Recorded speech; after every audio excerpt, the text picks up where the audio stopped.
In high school, the only thing worse than being a comic book nerd was being a Dungeons and Dragons nerd.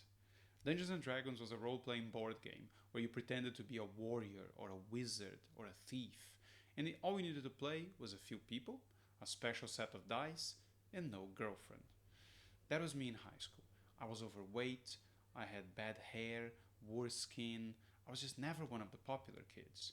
So I could understand why people made fun of me for those things. But then I met a girl, and we had been talking for a while, and I liked her, I thought she liked me. So one day in the hallway in between periods, I just went for it. I kissed her, and it was wonderful.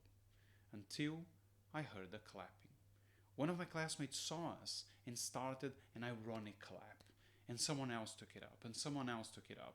And before I knew it, there were 200 people out of their classrooms shouting and clapping and screaming. They were trying to make me feel embarrassed.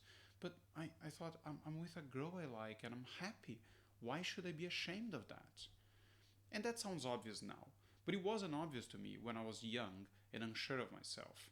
And I didn't understand back then that people would judge and mock and try to make you feel bad just because you're different than them. And that was sometimes the only way they could convince themselves that they were okay.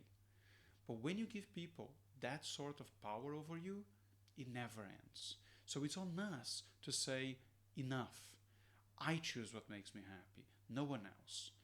And granted, kissing a pretty girl in the hallway is a lot easier to own than a lot of other things in life. But I had to start somewhere. And I would love to hear your stories of when you got started too.